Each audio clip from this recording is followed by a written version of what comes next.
So I heard some rumors in the Monster Hunter community about a certain 4-hour diss track that just dropped. And I mean, with a premise like that, I had to investigate.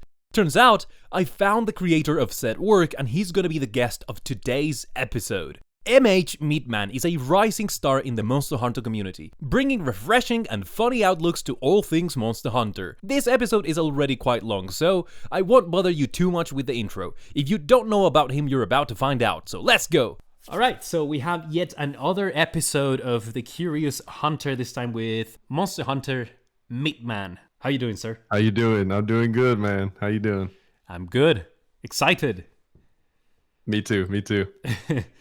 Awesome. So to get started with this episode, I was thinking that as I did the last time, I could ask you a couple of just introductory questions for which I expect some brief answers, mostly to let people know a bit more about you. Is that okay?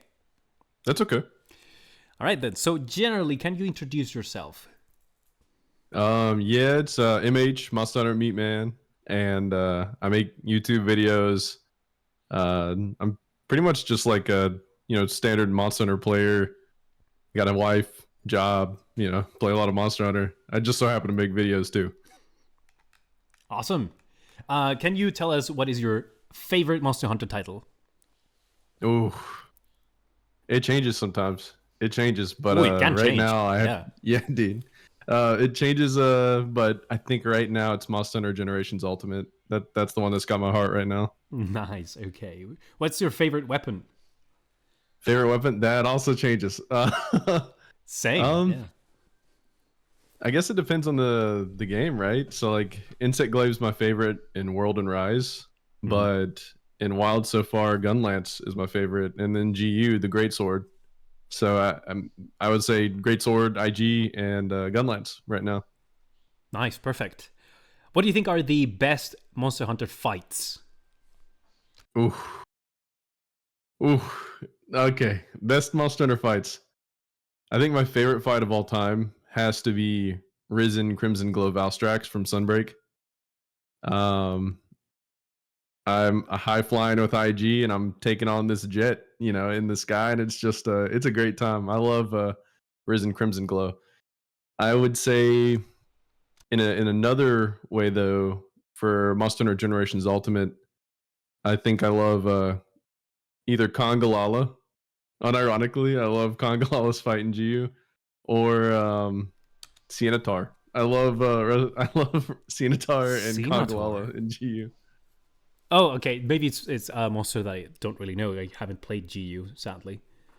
Oh, well, Siennatar's the giant crab with basically he's on Sunbreak. Yeah, okay. Yeah, he's on Sunbreak, the blue one. And then Konga, Konga. No, yeah, he's fun. Okay then. So then what would be your most hated monster? Most hated? Any Kushala besides Rise Kushala. I hate Kushala, man. I hate that wind aura. That's a solid answer, to be honest. Just especially if you started with World, you learn to hate Kushala with a passion. I think that's just a universal experience almost. It's pretty nuts. Pretty much, yeah. Okay then. So let's get down to business then with the actual more complicated questions, if we can call it that. The goal today is to talk about the state of the game, the general sentiment about the community, and also just in general what it's like to be a content creator that focuses around discussion. So we're going to start with the things that are related to the content and to the game itself. The first question that I have for you today is, what do you think is the quality of the story this time around in the franchise, in Wilds? Like the actual story, like the narrative? Yeah, how do you feel about the way that they went about the story this time? I wasn't a big fan of it just being in low rank. And I wasn't a big fan of the way they made you basically you were tethered in between every mission to Alma on your sacred. You couldn't go mine if you wanted to. Even though there was an ore right there, you would try to walk to it, and it would just be no, you can't walk too far, and then tether you back. I'm typically not like too invested in the narrative all around. And so like it doesn't matter how many cutscenes I skip or lines of dialogue I mash through, the like actual like bothering the gameplay. I didn't like that very much. It wasn't as bad to me as having to fight Zor Magdaros twice in Monster Hunter World. I think I'd rather get tethered, but yeah, I wasn't a big fan of the way they rolled the story out in this one. I can understand that. Yeah. Speaking of like story, is there a story to how you got hooked on Monster Hunter? Oh yeah, dude. 2018, my buddy Chach that I was game sharing with, we played mostly first person shooters. I was a casual normie back in the day while I was in That's a college. change. That's a change Yeah, in dude. genre. Okay. Dude, like I literally just mostly shooters. And he got Monster Hunter World because he's the kind of guy that he sees something that looks hype and he buys it. And then most of the time he'll only play for like an hour or two and bounces off. And so it's really funny. But I ended up playing the whole thing. And it was all like I had like 6 or 7 other people that were playing it alongside me, and none of us played multiplayer together, but all of them dropped off in like low rank. It just wasn't their thing. Whereas like me, it I just kept going. I was having a blast with it. Played Insect Glaive, just pole vaulting around, helicoptering. Didn't know exactly what I was doing, but I was having fun regardless.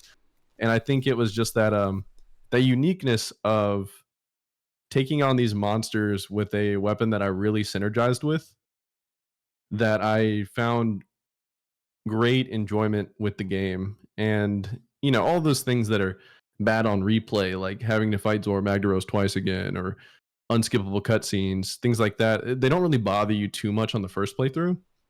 And especially since it was my first Monster Hunter as a whole. And so definitely like my first experience with World was very, very good all around. And since then, I played Iceborne, I played GU while I was waiting on Rise, played Sunbreak, played GU while I was waiting on Wilds. I've just been hooked ever since, man. I've just been hooked. Well, I mean, I'm glad you got hooked because now we get to have a 4 hour video on, you know, the content of Wilds. So that's pretty good. You know. Mostly world, but Oh yeah. yeah, I guess so. I guess so. Uh-huh. Okay then. Well, so then I guess this is tied to something that I did want to ask you also. You said that you got hooked on the game, you were having fun, but what exactly do you find the fun on the game? Like, why do you think it has such a good replayability? How did you spend so much more time compared to like the other people that also played with you at the time? So funny enough about me, I hate grinding. I don't like the idea of just grinding the same things over and over again. It grates at me. I'm also not a big fan of PvE. I don't like horde shooters. I don't like horde combat. I like PvP type stuff. Which is funny because Monster Hunter is a PvE grind fest. Um, and so the idea that Monster Hunter World, a game centered around a grinding loop and PvE, could just hook me so hard. It's not like I'd never like played story games. I would play some story type games. Like Dishonored or Assassin's Creed. Just different things like that. But never anything like Monster Hunter, which is kind of like you. The whole thing is you just hunt monsters. You hunt monsters, you grind them out, you upgrade your gear, and that's it. That's the beauty of the game. It's so simplistic. And I I just found that the combat was so intricate. It was so spectacular. It's the type of game that you learn one weapon and you play through the game, and then it makes you want to learn a different weapon because you know that fighting the same monsters with a different weapon is going to be a completely different experience. And things like that, it just kind of naturally hooked me. I've learned to appreciate different things a little more as I play it. I mean, like I said, I enjoy Monster Hunter Generations Ultimate now more than the other games. And that game is very different than the other new gen titles as far as like grinding goes, preparation time goes. It demands different things out of you. And so I would say that it's definitely the action. and the interaction between you and the monsters. I'm a big fan of just fighting different types of monsters. It doesn't matter if I'm crushing them or not, in new gen, or if I'm struggling, with them in GU or whatever. I just like fighting the monsters. And I think that's what it really boils down to. If I didn't enjoy fighting them, I wouldn't enjoy grinding. I wouldn't enjoy anything else. At the core, it's just the fighting. I just love it. You know, I can relate a lot to this because for me, I think that I had never experienced a game before that was so rewarding for its intrinsic elements. Usually, there's two ways to motivate a player to engage with your content. One of them is through intrinsic rewards, and the other is through extrinsic rewards, right? Usually, things like, for example, World of Warcraft offer a lot of external, like, reasons or ideas of why you want to pursue the gameplay or want to engage with it. So you're basically following that XP, those levels, those talents, and eventually, obviously, that gear. But Monster Hunter is simply too damn fun to just fight the monsters. Like, you can make no progress in the game, and you keep having fun with fighting the monsters, with just gaming, playing. And it was something that, for me, it was pretty much the same. Like, the very first few hours that I put into World were just about me trying to figure out the weapon because it was so entertaining. Yeah. Yeah. And learning and becoming better, is that reward in and of itself, Yeah, exactly. Okay, great. So, moving on to Wilds now. Not so much Monster Hunter in general, but Wilds specifically. Have you enjoyed Wilds? Yes. I've had a lot of fun with Wild so far. I think I'm only like HR 156. Been having a lot of live stuff and YouTube stuff. So I haven't been able to play as much as I want to, but I'm definitely having a lot of fun still. Awesome. Well, yeah, I think that's kind of a refreshing perspective, because I would say that most people are probably, or they are either burnt out or just somehow kind of lost. They don't feel, that they have like a goal to pursue or like a reason to keep playing. And if you can still keep having fun with the game, that's pretty good, man. I would say that you're on a better position than most people. Yeah, I mean, I get the other side. This is my third base game I've been a part of. The best content is almost always in the expansion content, or at least the whole package as a whole. Like, you have the base game with all of its title updates, like everything. It's typically at its best with everything included. And so I get it. There's just not too much to go and do. And comparatively to some like a Goliath like GU, which is an ultimate game, but just as an example, like there's so many different things, even in GU compared to the new gen ultimate versions, or like expansion content. So like there's I think it's a matter of like finding what you want to do at the end of the day. I like playing with friends and the Mood. interactivity of making fun of them whenever they're messing up, or them making fun of me when I'm messing up. We're just doing dumb shit, and it's okay if I if I use profanity, right? I don't care about it. Yeah, just go ahead. Okay, I just kind of let that one rip. Sorry That's about fine. that. No, I don't care about it. Yeah, well, I mean, we're just doing dumb shit. I will say, like, Wilds is interesting. It's the first Monster Hunter that I have actually taken time to go fishing with my friends, yeah, on a map. It's the Look at first that. time in series I've ever done that. Yeah, nice. So you did touch on something that I thought was interesting, and that was that you have found different things to kind of different things to chase or to want from the game, which is, I think it's right now, it's a very nebulous conversation, mainly because most people express their dissatisfaction with the game, but when you ask them, well, what do you want Monster Hunter to be, they find it kind of hard to articulate that in a way that makes sense, or that is not very nebulous. I'm not sure if you share this sentiment or like if you've seen this trend, but it's pretty much how I feel that people communicate about the game right now. They are dissatisfied, but they cannot quite communicate what is it that they want about this game, or what were their expectations before the release. Oh, dog, it's a multitude of different things. So everyone wants to kind of recapture the magic that they experienced with their favorite titles. Um, and while that is like such a fun thing to do, like it's fun to dream, it's fun to hope, it's fun to look forward to something. But the hard part about Monster Hunter as a franchise, and even though I came in at World and I've only experienced like the front half of, not even the front half, but part of the majority of the front half of the franchise as far as like years ago. um I Every game is very different from one another. There are things that I miss from Rise. There are things that I miss from World. There are things that I miss from GU when I play Wilds. And if I were to play any of those other games, there would be things that I miss from Wilds. Um, there's just different things that each game kind of changes or evolves or just makes different. And I think that dissatisfaction at its core reaches into that notion of, well, want more Monster Hunter, but I want more Monster Hunter that I really, really liked and resonated with. And this, maybe Wilds isn't necessarily that for them. Maybe Rise wasn't. Maybe World isn't. Maybe GU. Maybe 4U. Maybe 3U. I know everyone has their different favorite in the franchise, and everyone seems to have like very wide differences in their favorites because the games are so different.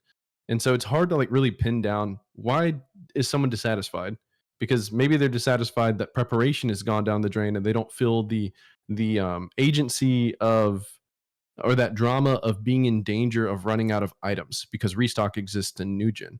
Maybe they miss that feeling of imminent danger for constantly getting hit and having to drink all your mega pots, and you don't have any means to make any more because you just ran out of honey. So you're either gonna have to run around the map and grab a couple, or whatever.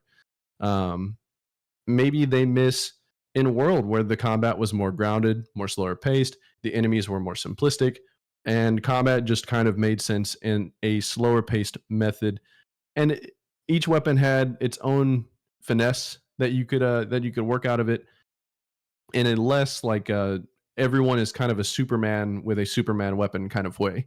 Rise was super fast paced. It leaned super hard into having super moves. Everyone was a Superman.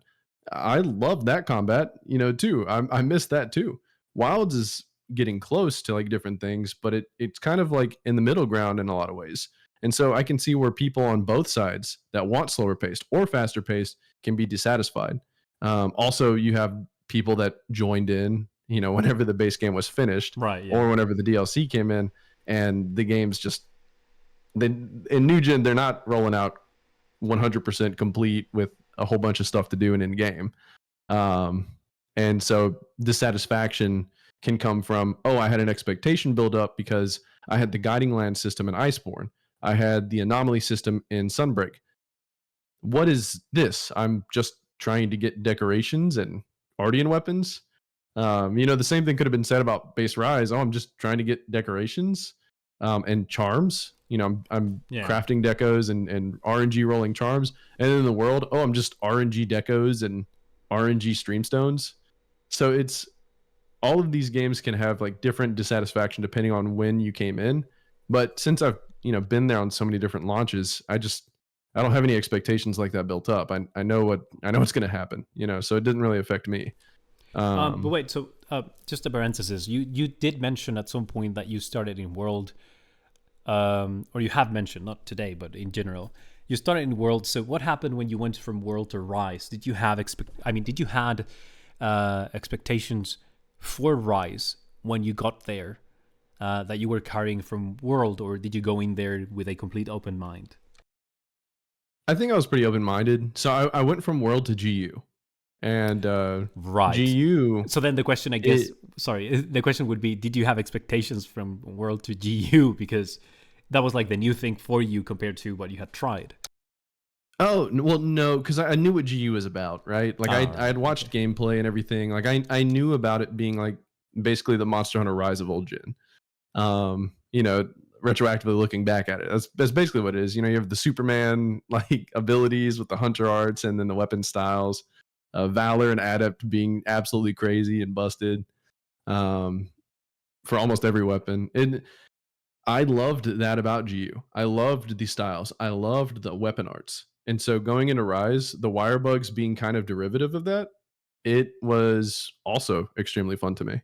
And because I enjoyed GU a lot when I was going through it after World, and it didn't help that I had kind of a sour experience at launch with Iceborne before they How so? nerfed. Well, when Clutch Claw rolled out, they had throughout the course of the title updates for Iceborne, they had buffed Clutch Claw like 2 or 3 times because it rolled out kind of weak. I think at launch you would have to wound the parts every minute and a half. I think Yeah, that's how it was at launch. the timer for the tenderizing was very short. So Yeah, because it was very short. There was no shaver jewel, so if you were running a light weapon, which IG was, and you were playing solo, you would have to tenderize spots twice. And the thing that many people kind of forget about early game Iceborne is that they there do, were yeah. well, like the thing, you tenderize like Alatreon and you tenderize like his front legs. Both of them are tenderized. For like some of the monsters, if you tenderize like one wing or something, that one wing is tenderized, not the other. Maybe that's not like the complete correct example, but there were more parts to tenderize on some monsters in early game for some reason. They did better with the title update monsters, but as an IG guy running solo, having to hit tenderize spots twice, and it only lasts a minute and a half. Plus, how janky the clutch claw was. You know, I'm pointing at the tail and it puts me on the wing. There was just so much frustration with the clutch claw for me personally as a solo player running through Iceborne. I just ended up not even using it. Yeah, it was it kind of soured the experience a little bit. Guiding Lands also, I grinded Guiding Lands out before they rolled out the update to fix a lot of aspects about the Guiding Lands that were bad, like keeping a region lock, mitigating how much levels or how much your zone level would go down whenever you would hunt another monster. Like I grinded Guiding Lands before it got those quality of life updates. And so like just literally everything about Iceborne that could have been that a lot of people enjoyed, or maybe not necessarily enjoyed. I wouldn't say the majority of people enjoyed Clutch Claw, but at least they tolerated it whenever it was buffed and had Shaver Jewel. Um, a lot of that I didn't get to experience like that. My experience with Iceborne was different. Yeah, I think And that a lot of people forget how miserable guiding lines could be at the beginning. It was so bad, yeah, actually, that the Fortify meta was a thing for the first time ever. I don't know if people like. I remember that. I I feel like remember a that. lot of people forget about this. We didn't have such powerful sets like what you would have with Fatalis or Safijiva or the cool weapons. Those things were not on the game yet. And so at the beginning, the only way to really increase your power to the point where you could say, okay, with all the effort and experience that I am, and the power that I've accumulated with my gear, I can finally say that I am stomping these monsters. That didn't happen at the beginning of Guiding Lands. So every fight, even playing like really well and like going all out, could last for like 10 minutes.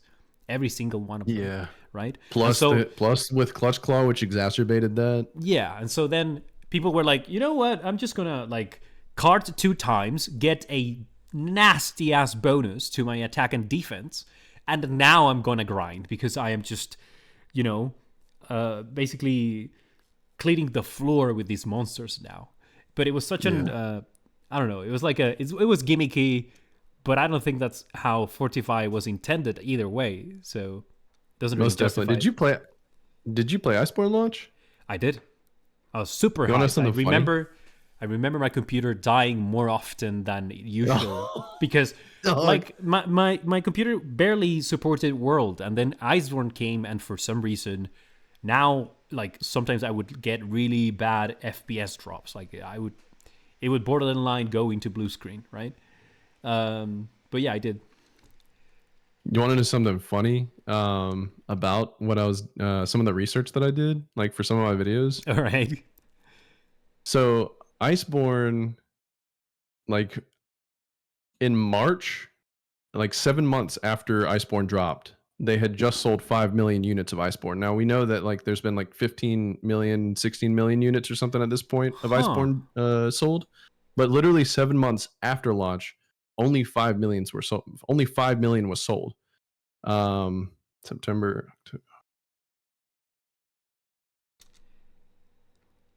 like 4 or 5 months into Iceborne's drop, only 4 million units sold. Um, and during that time period, like updates wise, the Guiding Lands update came out. Let's see, You can it came take out your. like October 10th, Oh, okay. and so there was like a period of time where there was only like maybe 2 or 3 million Iceborne players potentially, um, and all of them played at the time when the Guiding Lands wasn't easier to play. Whenever it didn't get its quality of life updates, whenever it didn't get anything like that. And so literally not just like the majority of Iceborne players never experienced that, the lion's share of Iceborne players never experienced that. Yeah. Mine and yours experience is so minimal that literally we could yell it from the rooftops about how bad the Guiding Lands was, and probably the majority of the fan base would be like, "It's not that bad. It's not that bad," because they never got to experience that. Yeah. I will say, the guiding lines really forced me to like get I just better. thought that was interesting. Sorry if I took it off No, it is. subject. No. I think that's a great point actually, because it does put it into perspective. It does point out that the majority of players sometimes get to experience the polished version of, well, whatever content we are going through at the moment, right? And so that means Yeah. that the general perception of the public is going to be more positive. And then it's like the veterans that say, "Oh well, but the game is not really in a good state right now, and we are the ones that are always complaining because things are not in a great shape and whatever." So I don't know. It's weird. I cannot really. Well, I guess the whole veterans versus, not versus, but veterans and tourists, as they call it now, discussion. Maybe Oh yeah. it's getting a bit old, but it's also a bit true. Yeah. Anyway, you did touch on something that I was going to ask you later on in the podcast, and that was, do you miss anything from previous games, any mechanic or any like feature of previous games that you wish was in Wilds? I'm an IG guy. I loved World and Rise. I wish that the IG was more centralized around the tornado combo loop again. I Yeah. understand some people like Descending Slash and Rising Spiral Slash. It's just not my cup of tea. And kudos to them for liking it. But just as an IG guy, I would really love that to be powerful. The entry stab to be smooth and fast again. Just little things like that. I think that's like the major thing, because I do love Insect Glaive, and I'm not the biggest fan of Wilds, and that makes me a little sad, but it's okay. I play multiple weapons. I don't have to have everything I want all the time. And so Man. I think that Sorry, yeah, that was. I think that people should probably like think about that a little bit more. Like, I don't have to have everything I want all the time. Jesus, man, that's some yeah, wisdom. yeah.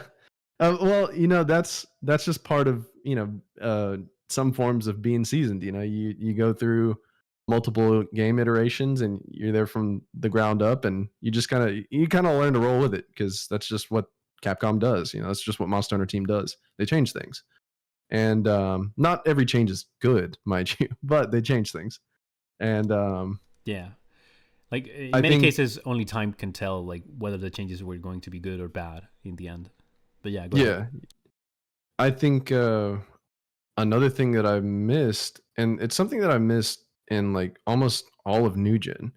I miss like monsters that have some form of emergent danger with their regular moves. I don't know if you never played Monster Hunter Generations Ultimate, but the EX deviants are like legendary for Bro, like being excessively hard. if there's something that I want to experience at some point in my life is the deviants. It's not even about like how hard they are, just as a concept of this monster that is seasoned against hunters makes me like just want to experience that so much. Dude, can I nerd out on you real quick? For sure. I was actually having a talk with one of my buds about the deviants because he never experienced them. And I was like talking about the concept of, restock and new gen versus old gen. But the thing about it is the EX deviants kind of take it a step further, and it doesn't matter whether you have restock or not. They can just outright kill you. They're legendary for their one shots. But it's not just the fact that they have one shots. It's not like a Nova from Behemoth or Safi Jivo or Jin Dahad. It's a regular move. And it's not like Demo Magnamalo where like 3 of his regular moves are one shots. No, it's like their superpower move. But when you have Snow Baron Lagambi picking up a gigantic snowball and covering your view, you can't see him. And he throws it at you, and then he immediately follows up with a drop kick. That drop kick's a one shot. So he's covering your vision, and then he tries to hit you with a drop kick. And it's like, oh no, like I'm not scared of the snowball. I'm scared of what's coming after, potentially. Red Helm Arzuros. He has this regular Arzuros charging move, but he can also do a charge into a delayed attack. So he'll do the charge, and it's the same animation. And then it's literally timed perfectly, dude. If you time it to position dodge the charge, he does the delayed attack, he begins the delay as you dodge. And since you can't roll spam like you can in New Gen, you're going to get hit by his harder move, and it's a one tap. That's pretty cool. I mean, he tries to go Elden Ring on you, like. Yeah. Well, like the deviants are like so tightly knit around your player power, like your player movement. Arzuros is trying to fish that roll out of you. And if he fishes it out of you, he's going to hit you. But if you roll too late and he's using his actual charge, he's going to take you out like 70% of your health, as an EX. And that there goes that attrition. You're going to have to slurp some mega potions, flex, and you better hope you take too many hits like that, or else you're going to run out. Yeah. Bloodbath Diablos. He's legendary for his roar into the one shot. He'll roar stun you, and then he'll immediately one shot you with his charge. But there's another thing that's super impressive about Bloodbath. Bloodbath will do like a normal charge, like a normal Diablos charge, but sometimes he will do it in a way that literally at the time where any like decent player would Superman dive it, he will stop as you're Superman diving and then stab you while you're on the ground. No way. Yeah. And like it's stuff like that. Like when I say I miss like things about GU, that's the kind of stuff that I miss. Man, like hypes me up so much because it gives me this feeling that because like it just makes sense. A deviant monster knows how hunters fight. So if they're doing these things, it translates into I know how you fight. I know what you're capable of, and I am playing around that as well. I am thinking, I'm trying to outmaneuver you as well. That is amazing. I'm getting so much FOMO for JU now. It's not even Dude, you fair. need to play it. You need to play it. It's so good. I'm not sure how I'm gonna do that, but yeah. All right. Okay. So stuff like that, yeah. Yeah. Moving on to other things. So there's something that I think has become part of the conversation, and it's very difficult to kind of put into words. But some people say that Wilds is actually straying too far from the original Monster Hunter formula and design. How do you feel about this? Do you agree? Do you disagree? Where can we actually show examples of these being the case, and so on? So I think this one's really interesting, right? Because I've seen, everyone remembers Monster Hunter Jacob's Monster Hunter Dose video that's like 3 hours long. I don't. I'm afraid I'm too much of a newborn baby to. Oh well, it was legendary at its time. It was like had a title and a thumbnail, and it's like better than both World and Rise, and it was like it's about Monster Hunter Dose. All right, and he has since like changed his mind about a lot of stuff he said in the video, but some of the things that he remarks on is like how even from Monster Hunter 1 and 2 and like some of the earlier ones, the change to like 3 and 4 and like third gen and fourth gen is it's so different already. Like there's so many different elements. And funny enough, through my video I just dropped, I befriended Lou Tyrannus, who is a staff member on Monster Hunter Old School. Would you look at Um, that? yeah, and he was actually telling me about old gen, like real old gen Monster Hunter. One of his favorite games is Monster Hunter 1, the Japan version. And he was describing it to me, and this is gonna blow your mind, dude. You get 100 slots in your like item box. You can only have 100 slots. It's monster parts, it's potions, it's whetstones, it's pickaxes, Everything it's that has the everything. form of an item goes there. Mm-hmm.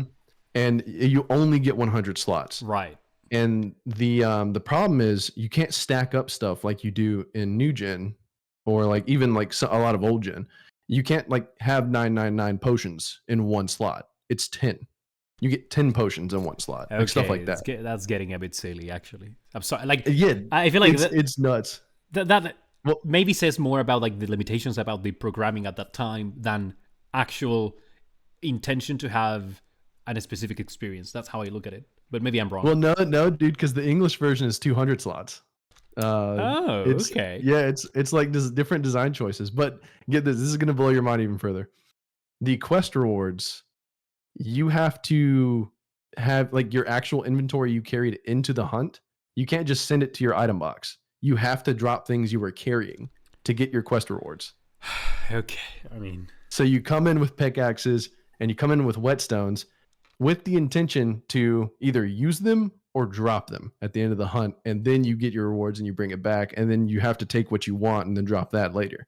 And so it was a whole different thing.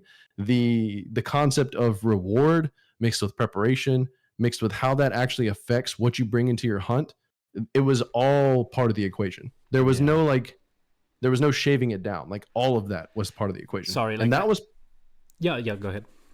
and I'm not saying like I want Monster Hunter to go do that or anything, but I'm saying like because that sounds like hellish for me, right? That's the thing, yeah. I cannot that get sounds behind hellish.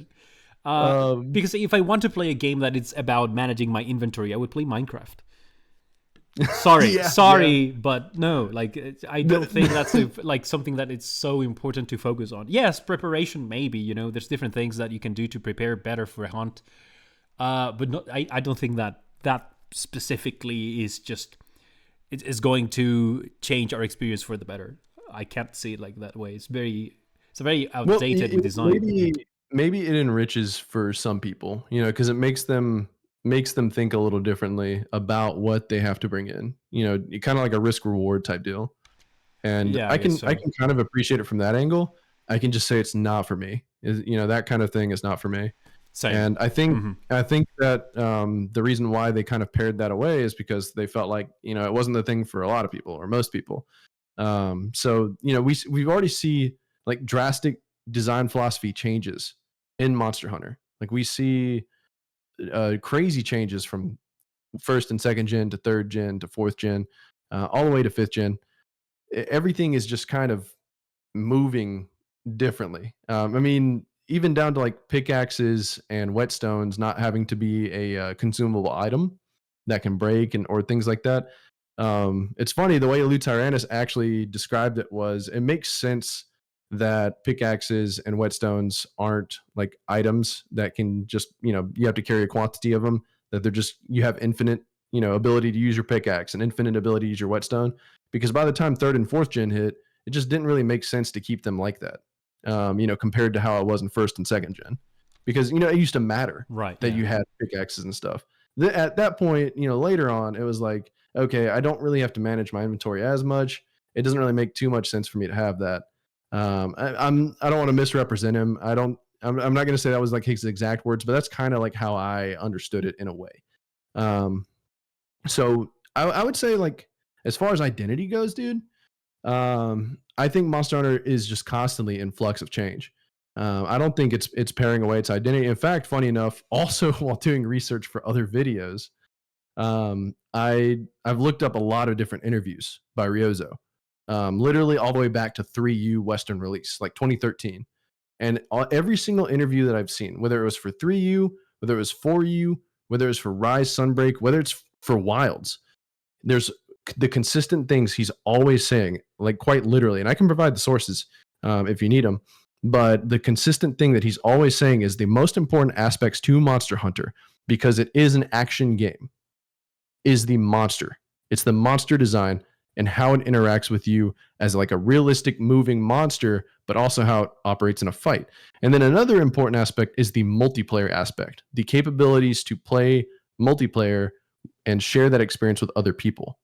How you beat your monsters, how you can fight together, how you can overcome these challenges, and how the monsters interact with you as a player. Those are the most important aspects to Monster Hunter, to Ryozo, according to these different interviews. And that's remained consistent across literally past 10 years at this point. Looking at it from that perspective, I don't think Monster Hunter's identity is in jeopardy by any means. I think that the monsters are still the most important aspect, at least according to Ryozo. And you know what? As someone who's been playing a lot of these games, I kind of agree. You know, the monsters are still like really awesome. They're fun to fight. The combat is the centric part of the fight, is part of the game. Everything else is, you know, it can add taste and it can add seasoning, but things like that are going to change. But the action and the consistency in the monsters, that's all remained the same. And I think that that's the core of Monster Hunter, at its core. Well, I was going to ask you about the identity of the game, and when you describe it like that, it sounds very good. It makes sense, and it is what I like Monster Hunter. It is the reason why I like Monster Hunter, like the monsters and the combat, and the way that you have this kind of like communication or this immersion with the way that you interact with this monster. That's all the game. But it feels, and this is just me, but it feels so disconnected from what you see in game right now.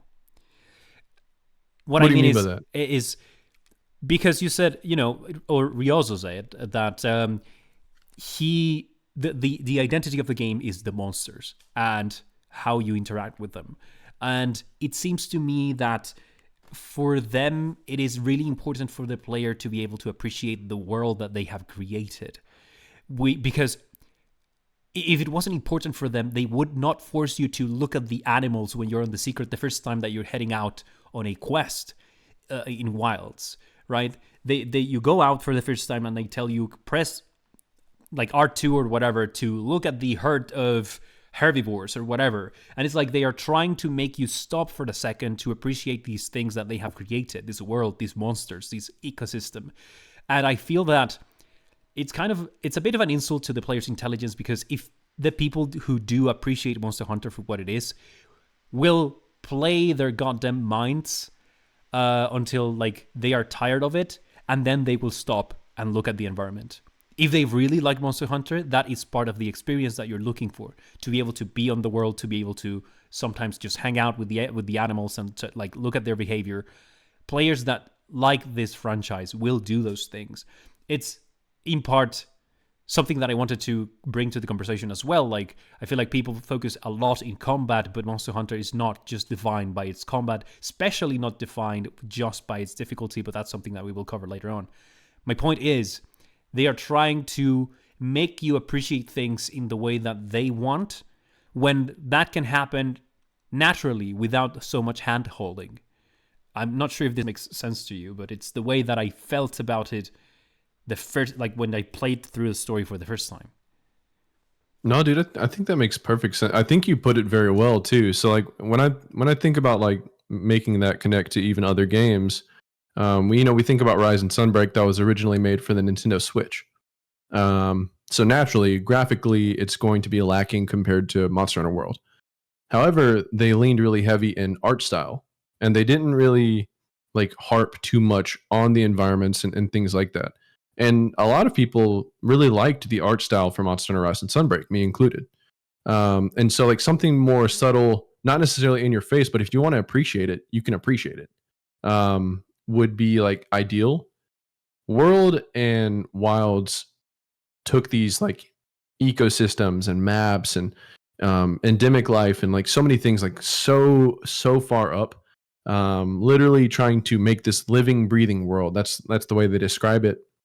However, like you said, if you're shoving it down your throat and you're not like being subtle with it and just letting people discover things on their own, it's not just a little patronizing potentially, but even it's like, I don't want to look at this herd. I want to get to the monster. I can look at the herd later. And then maybe just at that point, it's like, oh, I don't even care about the herd anymore. So it's like, Yeah, it comes off as annoying, and now you don't want to pay attention to it because you've had I would say like an unfortunate encounter with it. yeah, I can get that. I can get like subtlety is sometimes more important than just like dynamic cam, dynamic cam, dynamic cam. Wow, look at that. Look at that bird on the tree. Yeah. Like they did that so many times during the low rate campaign. Look at those birds on the tree. Oh, this is the cuckoo kakas on the stone building over there. Yeah. What's funny is also like you have optional quests and other types of content that have always been around. Like, for example, and I actually loved this about Wilds, is the two researchers that are competing for like filing their reports on endemic life before the other one. Yeah. Right? Such a good and funny way that also goes in tandem with like the whimsy of what is Monster Hunter, right? Yeah. To just like make the player go look at these things if they want to, right? And so those interactions I feel are much better for this type of thing than, just stop everything you're doing and look at this like tree or this herbivore or whatever. I agree. It's a bit unfortunate too, but I do want to move on to that other aspect that I mentioned. So I think that people are just like super fixated around difficulty lately. But the question for now is: do you think that difficulty is a defining aspect of the Monster Hunter experience? It's hard to say, right? So like part of the hardest parts of difficulty is just learning the game, period, right? So it's magical when you're learning how to ride a bike for the first time, but you might not want to go biking all the time. Like you might not always just want to go biking. Sometimes it's the learning process.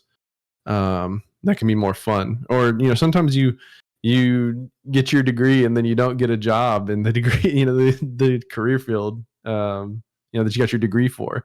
Sometimes, learning things can be more fun or more enticing than actually participating in those things.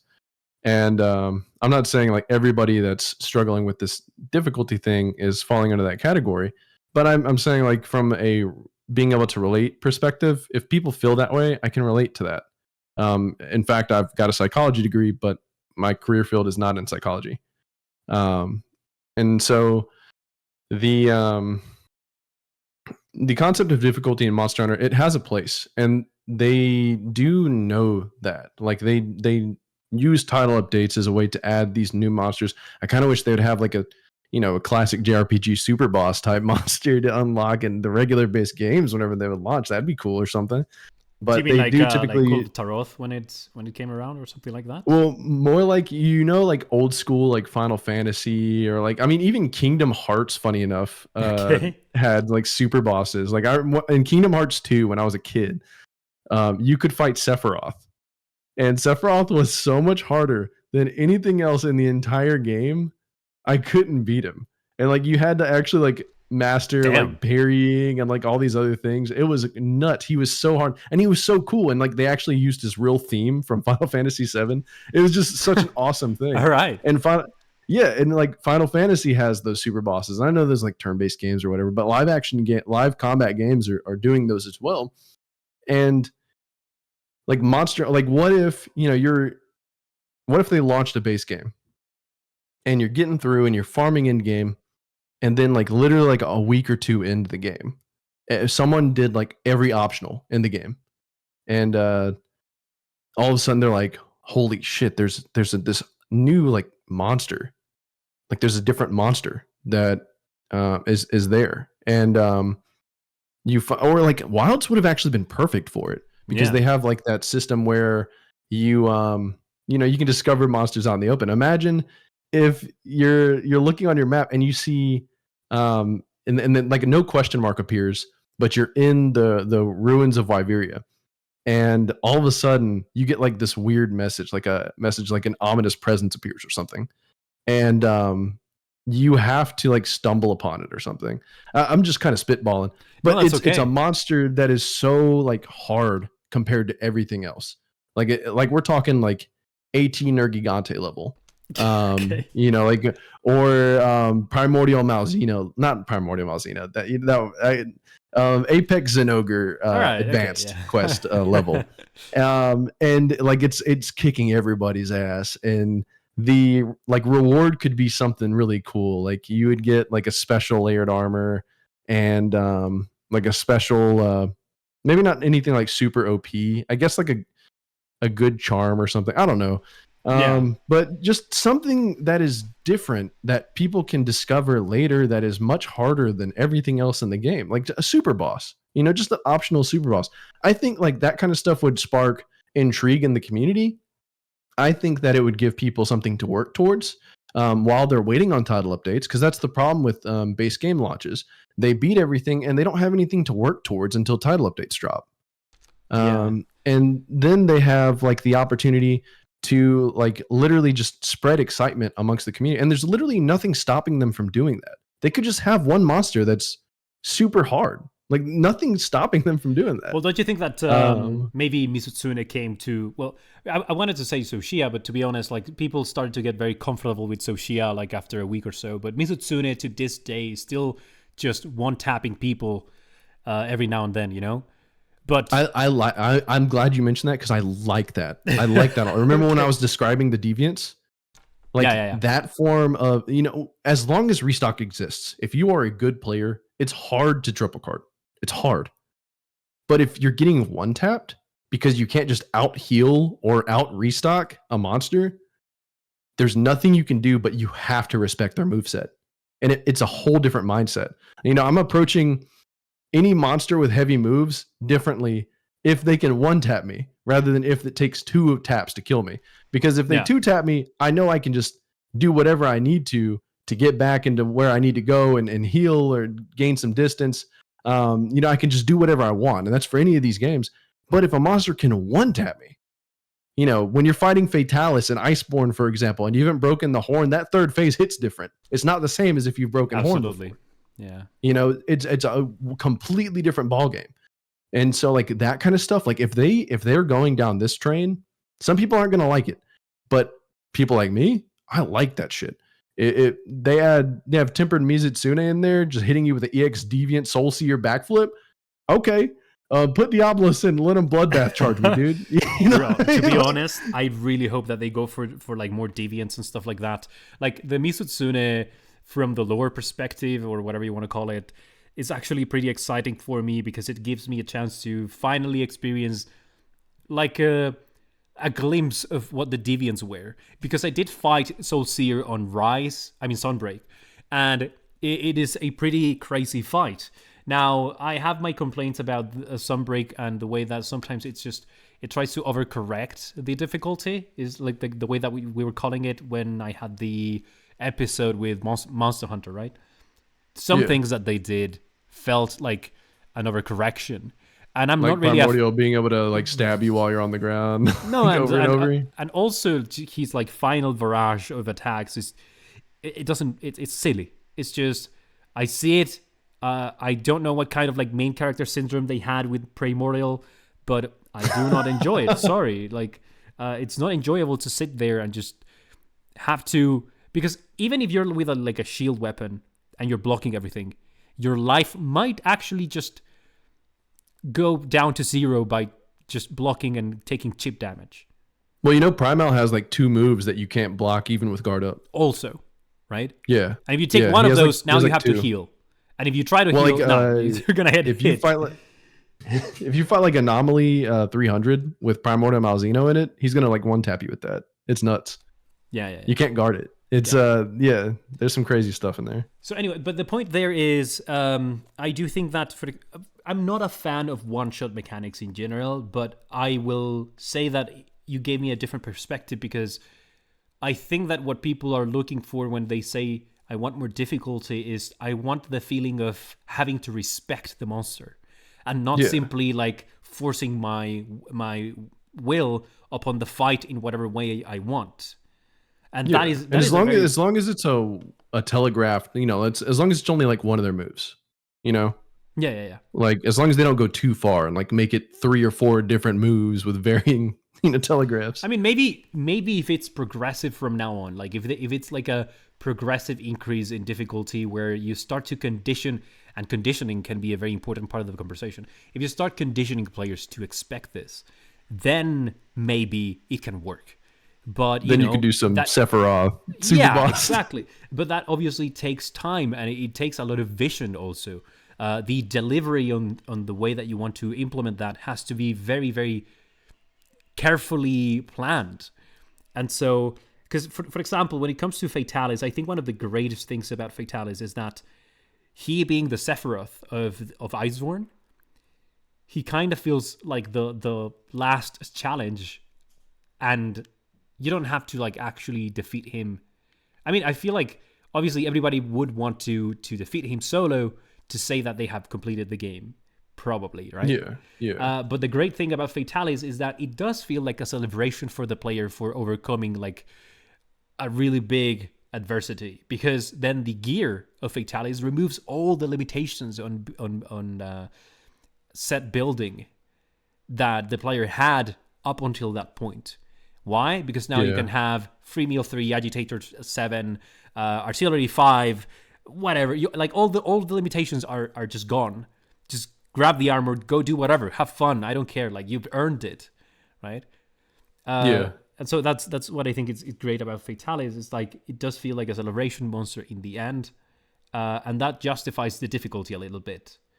But on the other hand, there's part of like game theory that revolves around playing with somebody else, and maybe you know about this because of your psychology degree, maybe not, but who knows. The thing is, if you punish a player too much and you give them literally like no openings or not even like the feeling that this is possible, that this is doable, players will quit.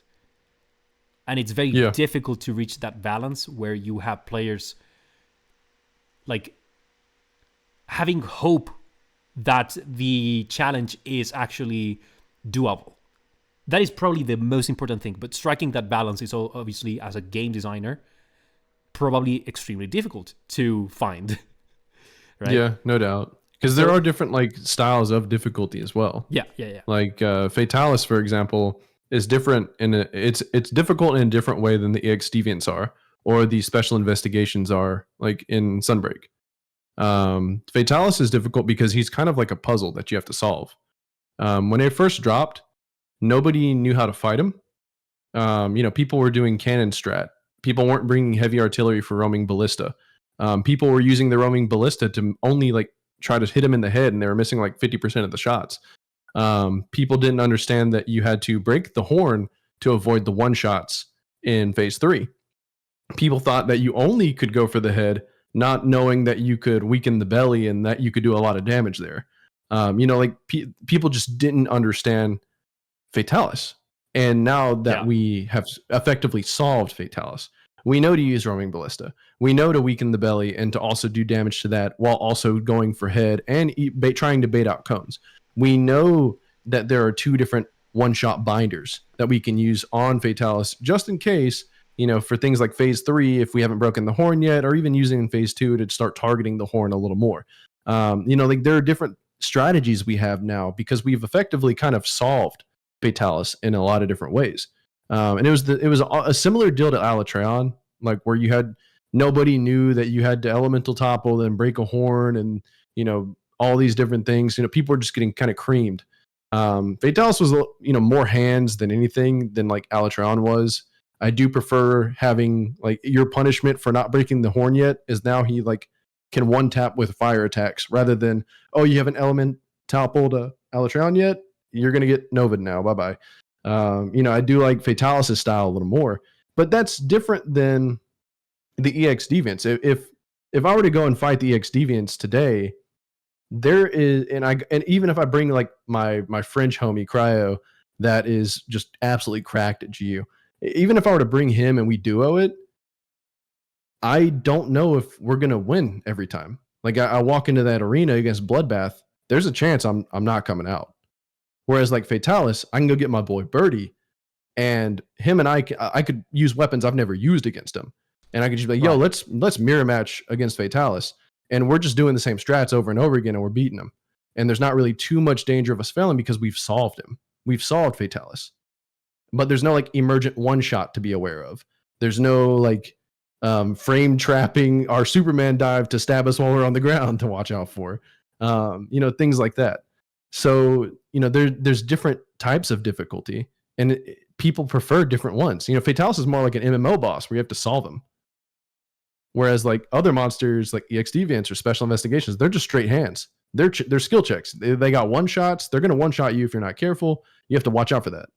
And it's not like based on a phase. It's no, just from the jump, they're going to one shot you. You got to be careful. Yeah. And some people don't like that. Some people prefer the Fatalis, and some people prefer the other way. So difficulty's hard even in that category, because what if we do lean into making things hard, but people don't like the way we made it hard? Well, it's what's happening with Mitsutsune now. Like some people say, oh, so we complained that the game was too easy, but now Mitsutsune is like one-shotting people. But that's not fun. That's not great difficulty. Is not engaging. I don't like being one-shot, right? The balance is extremely difficult to like find, because I feel like so many different conditions have to kind of align for the players to feel comfortable with some of these parameters, if we can call it that. Yeah, you can't please everyone either. It's hard. It's hard to think about. For sure, yeah. Okay, well that was great actually. So moving on to the next question. So besides the combat, what are the other elements of Monster Hunter that you like? I like the monsters. I just like looking at them. I like the fashion. I think the gear in Monster Hunter is so top notch, dude. There's nothing like Monster Hunter gear out here. In fact, my buddy Birdie's playing First Berserker Kazan right now, and he showed me some gear sets. He was like, "Man, this is like Monster Hunter," and like that's funny that you would compare good gear from another game to Monster Hunter. Like that's the level of quality Monster Hunter is. It's that benchmark. Like, is it? Oh, the gear is good. Is it Monster Hunter good though? Like, is it that good? I mean, I think that so like it's even setting like a standard for cosplayers. The cosplays that I've seen for like Monster Hunter armors are probably one of the most insane projects of like craftsmanship that I've seen ever. So cool. It's just so cool. Right. Yeah, the fashion, the monsters, the social aspects of Monster Hunter, dude. Like sitting in a hub with your homies, just spamming emotes on each other, just doing dumb stuff. The laid back atmosphere of Monster Hunter and how it kind of promotes you to just be that goofy guy spamming emotes, just doing funny stuff, making funny stickers, making funny shout outs. It's a funny game, and meeting people on it is fun. And a lot of people that play the game are really fun and cool people. And I met all my best friends in Monster Hunter or through Monster Hunter, and I'm so happy with that. I'm so happy with that. That's great. Yeah, I think that's a great point. Actually, I do feel that maybe sometimes maybe this can work for the people that find that the game is not really satisfying for them now. If you go on multiplayer, especially in a more social environment. For example, something that I've started doing is I just go to the Monster Hunter like official Discord, and I join two different channels and I talk to people there and I just help them with their hunts, or I try to sometimes I post quests for monsters that they need, or I help them kill like Soshia, whatever.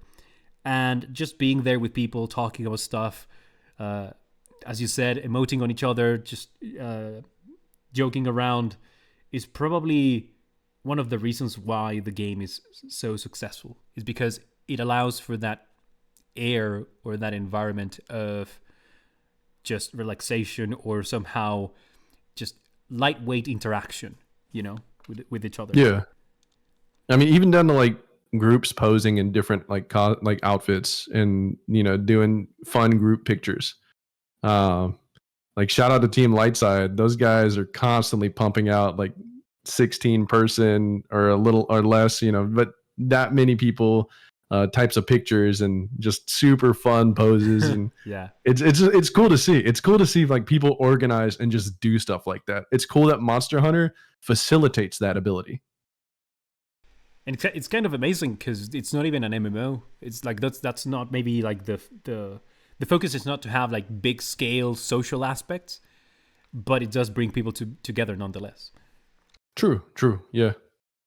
All right, moving on now to things that are more related to the changes that happen in Wilds, like things that have been incorporated, things that have been taken away. What are some changes that you welcome from Wilds, and what are some other things that you don't quite like that have been changed on the game? Changes that I welcome. I like some of the weapon changes. I like that Gunlance scales with raw damage now, like the shelling. I like that the sharpness isn't eaten up as much when you shell. Like little things like that. Um, I'm kind of just like about a lot of the changes. Like it's just, I guess, kind of par for the course. Like focus mode, I still haven't decided completely if I like it or dislike it yet. Um, Wounding and CC, like as far as like status goes, I like that status is a little more useful, but it's too useful now. It's like way too useful. I feel like it's just they've given a lot of tools over and like buffed them up.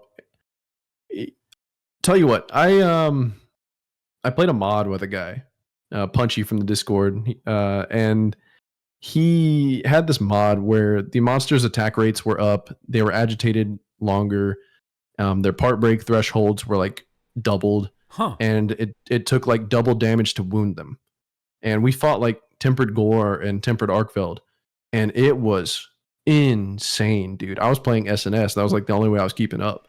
And Interesting. I was like, this is nuts. I was like, this is crazy. I mean, maybe not like this, but Wilds would be adrenaline pumping if it was a little more like Well, I this. guess so. But my problem with that is that Wilds has been designed to have this more similar to Worlds methodical, slow combat, and I don't think that people realize that it's not that the hunter is very fast and like very react or has the ability to react. Well, maybe a little bit more because we now have like a lot more options when it comes to counters and offsets and stuff like that. My point is, you still have the speed of what you would see on World, but the feeling, I think that the reason why people feel that monsters are so helpless is because you have more control.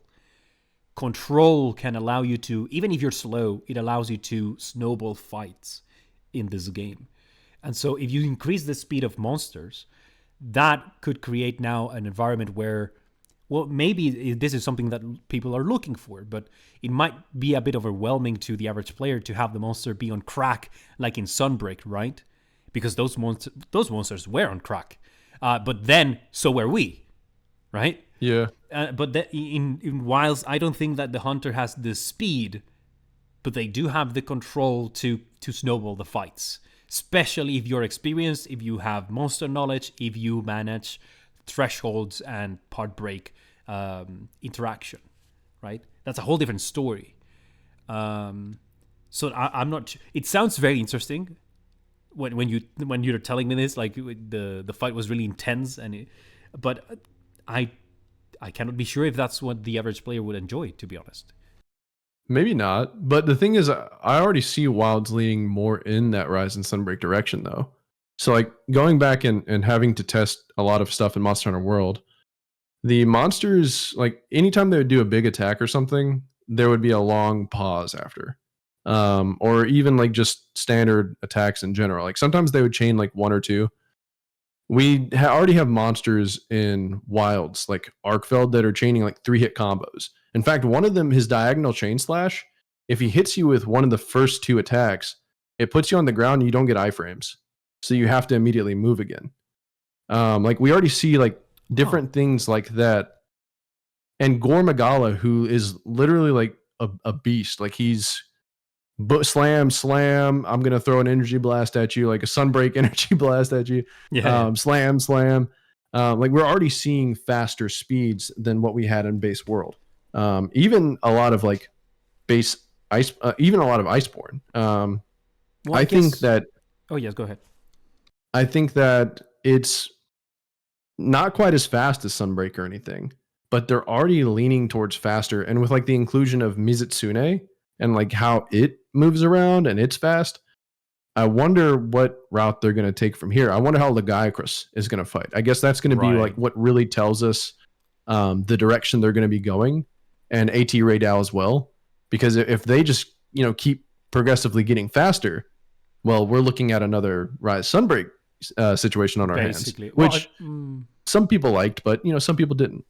yeah, yeah, yeah. I do feel that maybe this is the whole idea behind purple stars.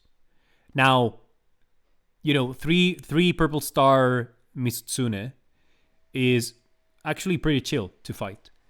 Yeah. But I cannot say if I've noticed like a noticeable difference between the speed of 3-star versus 5-star.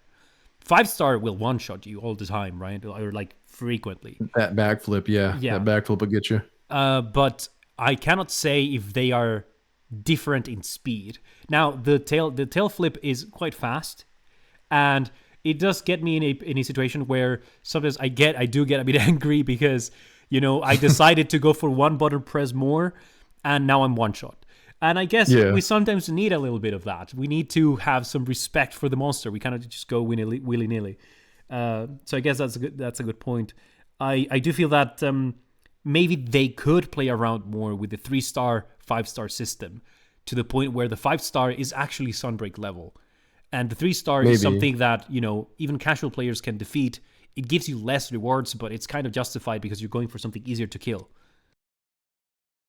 Wait, you want me to tell you a hot take, dude? This is I all actually about hot don't like. takes. Okay. I don't like the star system. I don't like the star system. I find it a little bit redundant, but yeah.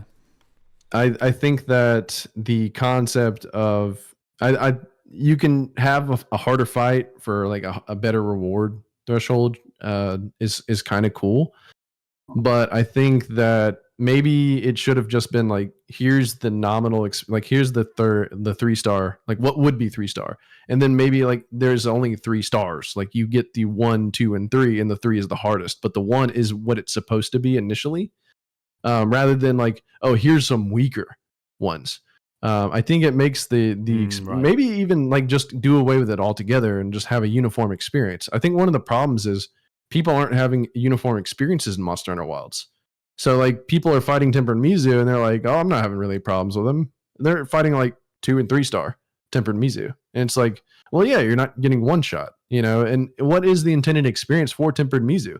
Is it the one shot backflip, or is it tier 5, or is it not? Like we don't know what the intended experience is. We just know, oh, we have optional choices.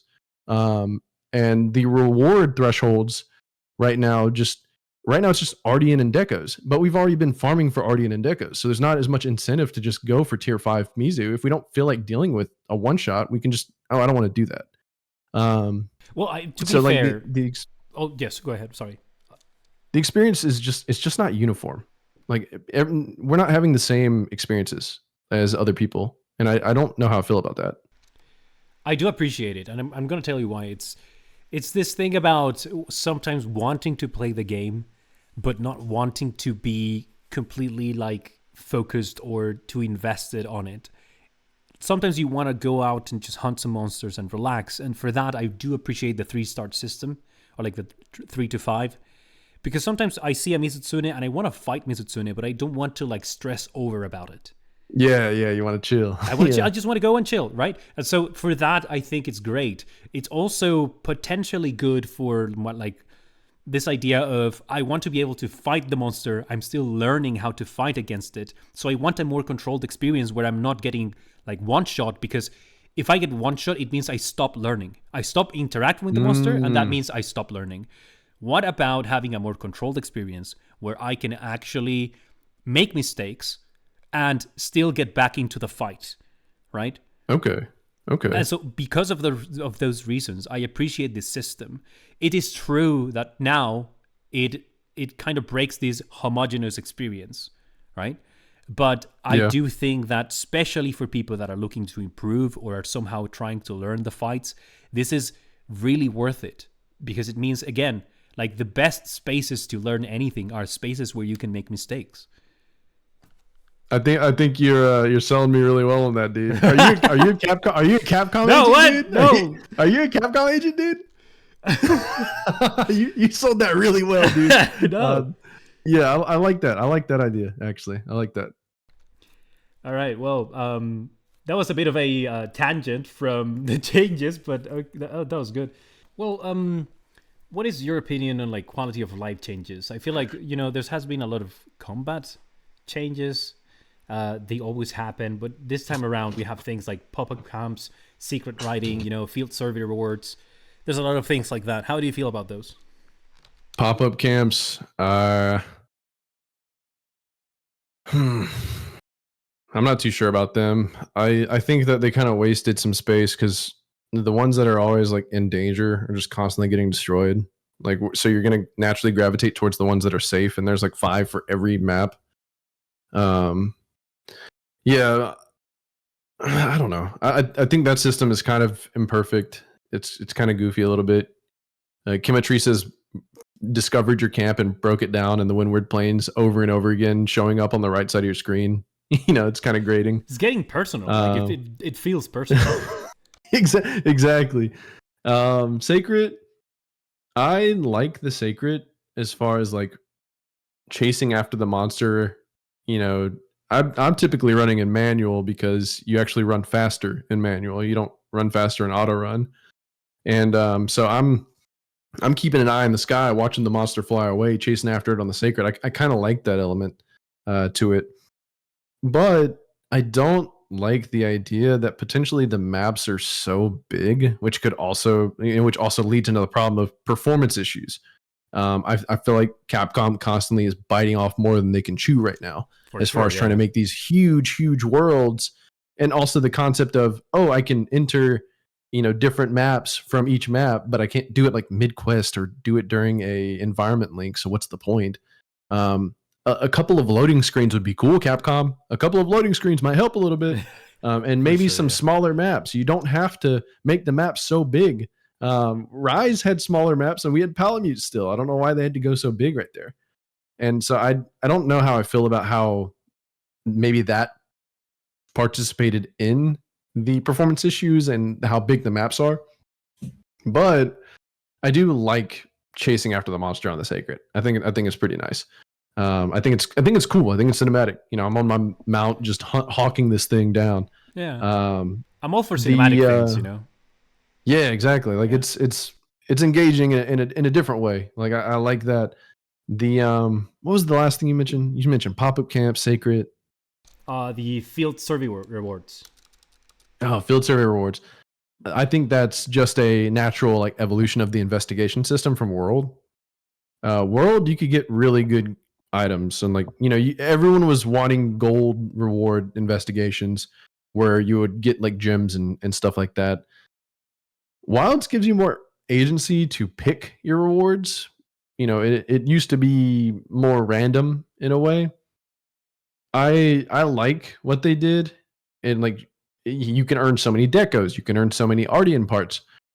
I think putting gems as earnable ones is maybe a mistake. Maybe they just needed to increase the percentage chance to get a gem, not guarantee one. I think that might have been a mistake because everyone's saying like you don't have to grind for anything in wilds, and I'm finding that not necessarily so like detrimental compared to like Monster Hunter World or Rise. I think I only had to grind a monster more than like 8 times in no more than 3 or 4 times for like a gem only like once in World, and it was Lunastra because I didn't have a investigation for her. And then in Rise and Sunbreak, funny enough, on Switch it was Crimson Glow Valstrax, and on Xbox it was Chaotic Gormagala. It only happened to me like once each playthrough. It kind of happened to me a little bit in Wilds. I had to hunt Raid Al like 8 times to get a single gem, Oh wow. Okay. but It's maybe the gear. I just couldn't get a gem to spawn. But yeah, it just wasn't. I think maybe that was a little too much. Maybe they should have just relied on percentage increases like World's Investigations did. Yeah, I would be more or less on the same line. I feel that a guaranteed gem maybe it's a bit much. There's one aspect that I like about this system, and it's how it makes players want to share their investigations now. And this is something that I've seen on the Monster Hunter Discord. You go there and people are constantly asking, like, anybody has a gem investigation for right now, or anybody has a crown. Crown hunting is not really engaging to me, but a lot of people want to do that. True, And they true. they can, they have this resource now where they can share investigations between one another for gems or for plates or crowns. I like that. Um, but I do think that even then it should still be like a higher percentage increase instead of a guaranteed, because it is true that for a lot of people maybe the gameplay is just going to be reduced to play the game, get the armor set, like the end game armor set, and that's it, the game is done, right? Yeah, And for those yeah, people the game suddenly feels very short and a little bit, how can I say it? It's like lackluster, you know. yeah. Well, it's uh very reminiscent of Base World, right? Where in yeah. 2018, for those of you that were there in 2018, the few, the proud. I'm just kidding. There's a lot of us, but for those of you there, everyone remembers those tier 3 tempered investigation lobbies. You know, we were hopping in different lobbies, and people were posting tempered Teostra, tempered Nergigante, tempered Valhazak, Yeah. no tempered Kush, because forget tempered Kush, nobody wants to fight him. Yeah. Um, and we're trying to get those stream stones. We know we're getting those purple reward boxes for the stream stones and the decorations. And so it was very similar. It's very similar to that and Wilds. Like, hey, I've got a 3 purple box tempered Nergigante. Who's in? Oh, count me in. I need to get a warrior stream stone for my IG. Something like that. So it's very similar, but like you said, it feels really lackluster. And the reason why is because everyone's already experienced Iceborne. Everyone's already experienced Sunbreak. Everyone's already experienced these other title updates. Wilds came out and they thought they could do the same thing 3 times in a row, and people aren't liking it. People aren't liking it as much. Yeah. Mm-hmm. Well, tough luck. Yeah. Okay, so we've been talking about content for a while now. I mean, for content in terms of like Monster Hunter, but now I want to move on to like more content creator related things uh, that sometimes have to do with the community, sometimes have to do with your experience. But I want to know more about like your experience as a content creator. How do you feel about getting into doing YouTube, and how has it been to be a content creator and creating content for Monster Hunter? So I got into content creation kind of in a funny way. So I'm married dude, full-time job still, just a normal like gamer, type of dude. And my buddy actually handed me down a handed me down PC. It's so goofy looking. He made it out of spare parts at a tech repair place that he worked at, and he Damn, used it for like 3 years. And he handed it down to me. It's not very good for much, but it's good enough for editing and stuff. that's So like my biggest some investment, cyberpunk shit. yeah, dude, my biggest investment was getting a capture card, and I had to get a couple of other things like a mic. But I tried not to put too much money into it because right now we're having a penny pinch a little bit. But it's just been kind of like a hobby thing, and it has been a really stressful year and a half of my life recently. And so finding like an outlet to create things that I think are fun, or try to have like funny stuff. If I get my thought process was, if I just happen to get like subscribers and stuff, and even potentially make some money off it. The end goal the dream would be going full time. That would be the dream For naturally. sure, I yeah. can't think. Yeah, like being paid to play games and talk about one of my favorite hobbies. That's the dream. So I got into it because it's like, what's there to lose? I can just make stuff, and if I actually gain some traction, I gain some traction. I never would have imagined that I would be in any like real spotlight like the way that I am now. Like, of course, like I went into it thinking like, okay, maybe I have a shot, but I never like thought that I could really do it. But You that's know, great, like I man. I'm never. glad for that. Yeah, yeah, and so it's really cool. That's, you know, it was just as simple as I got into it because I could, and because I thought it would be good for me. Right, yeah. Awesome. When it comes to content creation, what is the type of content that you prefer making? I know I made that like huge, the 4 hour vid, as a lot of people are calling it. Yeah. And it's like serious, and I've made other like serious vids and stuff too. I try to like make stuff that are that I either like or that I think are kind of important. For example, like the Hunters Awards one, when nobody really knew about it or knew about me too much, you know, I was like, you know, I want to help out as best I can, and this is the only way I can think about it. Um, and that video still only has like 1K views. You know, it doesn't really have much. The 4 hour vid is really serious and different. And really, I wasn't expecting it to pop off or make waves like it did. It was like a angry man, old man yells at cloud moment, just a really big Okay. venting video. Yeah. And like while I put in a lot of work into it with like research and everything, you know, I wasn't expecting it to go so far, and I bit off more than I could chew. Most definitely, it's not a great video as far as like presentation and everything, but the videos that I am like more proud of or that I like to make more are like fun vids. I like to make funny stuff with my friends. I like to make funny tier lists where I put Congalala and Peak Cinema.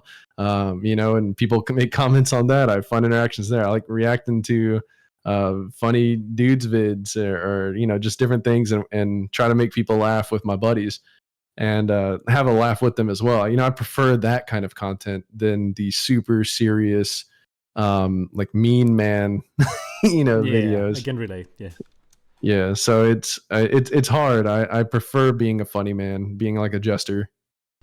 for sure. Okay, so well, right now there's like a huge influx of new players into the franchise, but there seems to be quite a big disconnect between like new and old players. You know, we were mentioning how there's the veterans and the tourists kind of thing. Why do you think that there's this like separation between these types of players? The games just change so much. You know, I think I touched on it earlier. You know, where people, they love what they love, and something was magical about their first experience or the one that they really connected with, and things change. And like a lot of Yeah, like seasoned guys, old vets are like, that's just that's just the way it goes, baby. You know, like welcome to Monster Hunter. Things change. You know, yeah, you don't get to have what you want. You got to take what you can get. If you love Monster, you're just gonna eat it. You know, and new people are like, well, I thought I loved this, but I guess not as much as I thought. You know, and yeah, yeah, it's hard to say. And even like the concept of veterancy is weird, right? So we have, back when World dropped in 2018, we had guys that only played like 3U or 4U, and they called themselves vets. Nobody batted an eye. You know, they were old gen. You know, of course they were Monster Hunter vets, but that means they would have, if they were playing like in a Western localization, they were playing since like 2013 or 2015 or, you know, one of those areas. By this point, post World, if you played World first, you started in 2018, you've been playing Monster Hunter for 7 years, which is longer than a person that was playing 3U in 2013 started. You also experienced more games. You experienced Base World. You experienced Iceborne. You experienced Monster Hunter Rise. You experienced Sunbreak, and now you're experiencing Wilds. So like, it's funny, like the concept of veterancy, because I'll even see people like, I can't believe you started World and called yourself a veteran.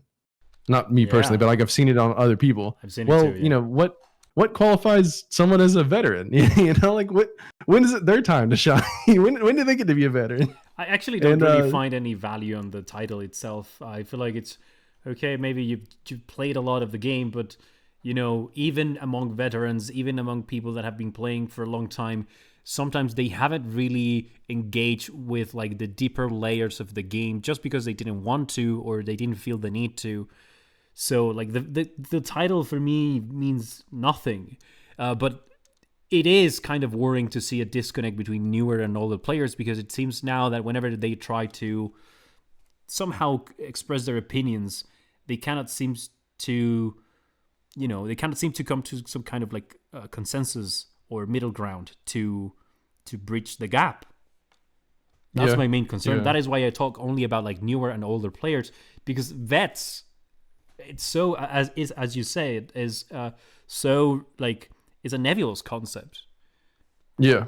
Yeah. It seems it's almost arbitrary in a way. Like you got walled by Great Jaggery and 3U. You know, does that make you on your brother's PSP, or like not brother's PSP, on your brother's Nintendo DS? You know, does that make you a veteran? Yeah. You know, so it's like it's hard to describe like different amounts of experience, and everyone wants, you know, what they want, and that's fair. Everyone wants what they want, but that's what makes it so like vitriolic and hard, right? Because I want this way. If you don't want it this way, well, screw you. You know, I don't really care about you. And then the other side's like, well, screw you. You know, we don't care about you. And you know, everyone wants to get around who they agree with. And very rarely can people disagree and like each other. It's messy. It's so gross and messy. And you know, like I don't know. I don't think there is a way to bridge the gap. I don't think there's anything Capcom could do or anything we could do as like people or a community. I think it's just going to be an ever pervasive concept. Maybe that's not the right word. A not never changing Yeah, concept. maybe like ever present. Yeah. You know, when 3 dropped, like third gen, and they added exhaust, you had people like, okay, this is too much. Why are they adding this? You know, why are monsters just standing still slobbering? You know, fourth gen dropped. What's this mounting bullshit? You know, fifth gen drops. Yeah. Oh, you can move while healing and restock. Okay. You know, now sixth gen has dropped, and it's like, oh, hop on the bird and let it just take you to the monster, right? Okay, whatever. You know, so it's like there's so many different things, and nobody wants what the others want, and it's just it's messy. And I think Capcom knows this, which is why they typically try to appeal to the masses rather than just the hardcore audience. Because no matter what, there's always going to be an influx of new players. There's going to be people aging out of Monster Hunter. There's going to be people aging into Monster Hunter. So there will be new players coming in, no matter what. For sure. But I mean, I at least I think that acknowledging the state of how things are and looking at it from a distance maybe is a lot more honest than pretending that you have a side to take. There's no, I don't know. I feel about this way. There's no sides to take. But if people want to have them, at least acknowledging that, you know, there seems to be things that we appreciate differently, and that's okay. That is more honest than trying to somehow convince the other side that, you know, they are wrong all the time. Yeah. Yeah. Like it's one thing to like personally prefer something. It's another thing to like lie about it, or make it into something it's not to try to convince new people to agree with you. You know, that's my opinion. And then also like it's another thing to like just use like dogpile on top of like someone who disagrees with you with a bunch of other people that agree with you. I think that's not great either. Yeah. It's a very human trait. You know, we smell blood in the water. You know, just the way it goes. But very very tribalistic people. You know, we are tribalistic by nature as human beings. We go to people that are like minded. We want to spend time around people that agree with us. We want to naturally suppress things that disagree with us. It's just one of those like traits that's intrinsic inside of human nature. And I don't think that's necessarily a evil thing. It's just a part of the human condition. Pretty much. And that's, I guess you could say, it's part of the Monster Hunter condition. It'll always be here. It'll always be here. Speaking of what people want, like we touched on this a little bit before. Maybe we can not necessarily go deep into it, but why do you think people in the Monster Hunter community are so fixated on difficulty right now? I think it's well, I mentioned earlier, you know, like the 3U exhaust, the 4U or 4 mounting. I think that difficulty obsession has been a thing for Monster Hunter as far as like a hardcore audience goes for a really long time. And you know, even people like to blame the Souls like players that came in. Like people like to blame them for coming in and making like this weird toxic environment of like, we want the challenge, we want our balls broken and destroyed, Okay. over and over again. I don't think it's them.